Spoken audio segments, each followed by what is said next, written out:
राधे राधे मित्रों, हमारे YouTube channel गुरु के ज्ञान में आप लोगों का स्वागत है। अगर यह वीडियो आप लोगों को अच्छा लगे तो हमारे YouTube चैनल गुरु के ज्ञान को सब्सक्राइब, लाइक एंड सपोर्ट करें। तो चलिए मित्रों, हम अपने यात्रा को शुरू करते हैं देरी न करते हुए। जय श्री कृष्ण। श्री कृष्ण के अनमोल विचार एवं सत्यवादी हिंदी कहानी। भगवान श्री कृष्ण का जीवन और उनके उपदेश आज भी मानवता के लिए प्रेरणा का स्रोत है। उनके द्वारा कहे गए शब्द न केवल आध्यात्मिक रूप से बल्कि हमारे दैनिक जीवन में भी मार्गदर्शन प्रदान करते हैं। कृष्ण का जीवन सत्य, प्रेम और धर्म का प्रतीक है। उनके अनमोल विचार हमें सिखाते हैं कि जीवन में सच्चाई, नैतिकता और प्रेम का कितना महत्व है। आज हम एक ऐसे सत्यवादी की कहानी सुनेंगे जो कृष्ण के मार्गदर्शन से अपने जीवन को बेहतर बना सका। ये कहानी हमें सत्य के महत्व को समझाएगी और यह भी बताएगी कि जीवन में अगर हम सत्य का पालन करते हैं तो हमें किसी भी कठिनाई का सामना नहीं करना पड़ता। कृष्ण के अनमोल विचार। जो हुआ वह अच्छा हुआ, जो हो रहा है वह अच्छा हो रहा है, जो होगा वह भी अच्छा होगा। यह विचार भगवान श्री कृष्ण के जीवन के सबसे गहरे संदेशों में से एक है।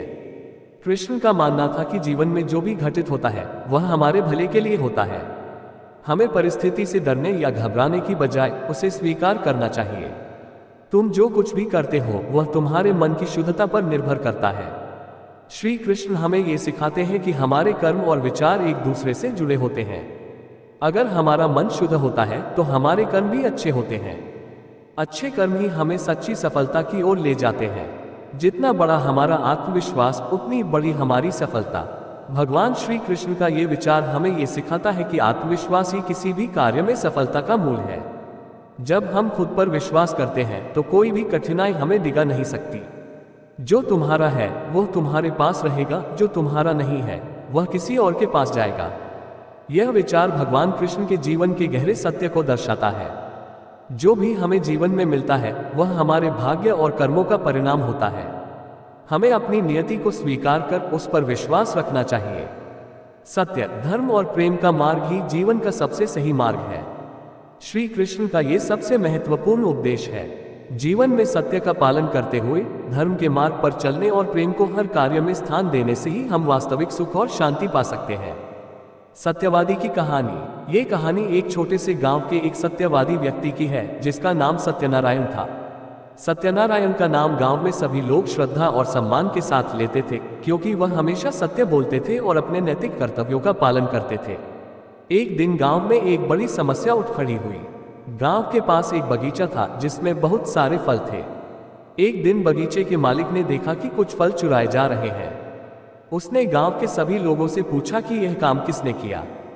कई लोग डर के कारण चुप रहे, लेकिन सत्यनारायण ने बिना किसी डर के सबके सामने आकर कहा, मैं जानता हूं कि वह व्यक्ति कौन है जो इन फलों को चुरा रहा है और मैं उसका नाम नहीं छिपाऊंगा। गांव वाले हैरान हो गए। कुछ ने सोचा कि वह झूठ बोल रहे हैं क्योंकि कोई भी व्यक्ति अपने जीवन में इस प्रकार के आरोप नहीं लगाना चाहता था। लेकिन सत्यनारायण ने पूरी ईमानदारी से सबको बताया कि बगीचे में रहने वाला एक लड़का ये काम कर रहा था। जब लड़के के माता पिता ने उसकी सफाई दी तो सत्यनारायण ने कहा, मैं जानता हूं कि वह लड़का गलती कर रहा है, लेकिन मेरा धर्म है कि मैं सत्य बोलूं और न्याय की राह पर चलूं। इस बात पर बहुत से लोग नाराज हो गए क्योंकि वे चाहते थे कि यह मामला शांतिपूर्वक हल हो जाए। लेकिन सत्यनारायण ने अपनी बात पर अडिग रहते हुए कहा, सत्य की राह कभी आसान नहीं होती, लेकिन वह सबसे सही होती है। अगर हमें शांति और संतोष चाहिए तो हमें सत्य का पालन करना होगा। कुछ समय बाद वह लड़का खुद सामने आया और उसने अपनी गलती कबूल की। लड़के के माता पिता भी बहुत शर्मिंदा हुए, लेकिन उन्होंने सत्यनारायण का आभार व्यक्त किया क्योंकि उसने उन्हें सही रास्ता दिखाया था। लड़के को यह एहसास हुआ कि गलत काम करने से न केवल उसकी जिंदगी बर्बाद होती है बल्कि उसके आसपास के लोग भी प्रभावित होते हैं। सत्यनारायण की ईमानदारी और सत्य के प्रति उसकी निष्ठा ने गांव के हर व्यक्ति को एक महत्वपूर्ण संदेश दिया। उसने ये सिद्ध कर दिया कि सत्य का पालन करने से चाहे हमें थोड़ी मुश्किलें आए, लेकिन अंततः हम अपने लक्ष्य तक पहुंचते हैं। उसने भगवान श्री कृष्ण के उस उपदेश को अपनाया कि सत्य ही धर्म का सबसे बड़ा रूप है और उसे कभी नहीं छोड़ना चाहिए। श्री कृष्ण का संदेश। भगवान श्री कृष्ण की दृष्टि से सत्य केवल शब्दों में नहीं बल्कि हमारे कर्मों में होना चाहिए। सत्य का पालन करना जीवन में बहुत महत्वपूर्ण है क्योंकि यही हमें आत्मसम्मान और शांति प्रदान करता है। सत्य के रास्ते पर चलने से हम न केवल खुद को बल्कि समाज को भी सही दिशा में मार्गदर्शन देते हैं। श्री कृष्ण के जीवन में कई उदाहरण हैं जहां उन्होंने सत्य का पालन करते हुए अपने कार्यों को पूर्ण किया। उन्होंने महाभारत के युद्ध में भी हमेशा सत्य को महत्व दिया और अर्जुन को सत्य के रास्ते पर चलने के लिए प्रेरित किया। यही कारण था कि भगवान कृष्ण ने अर्जुन को गीता के माध्यम से जीवन के हर पहलू को समझाया, और उस गीता का एक प्रमुख संदेश था, सच्चाई और धर्म के रास्ते पर चलना ही जीवन का सबसे बड़ा उद्देश्य है। समाप्ति। सत्यनारायण की कहानी हमें ये सिखाती है कि जीवन में अगर हमें सच्ची शांति और सफलता चाहिए तो हमें हमेशा सत्य के रास्ते पर चलना चाहिए। भगवान श्री कृष्ण के उपदेशों के अनुसार हमें कभी भी अपने नैतिक मूल्यों से समझौता नहीं करना चाहिए। सत्य, प्रेम और धर्म के मार्ग पर चलने से हम न केवल अपने जीवन को सार्थक बना सकते हैं, बल्कि दुनिया को भी एक सकारात्मक दिशा दे सकते हैं।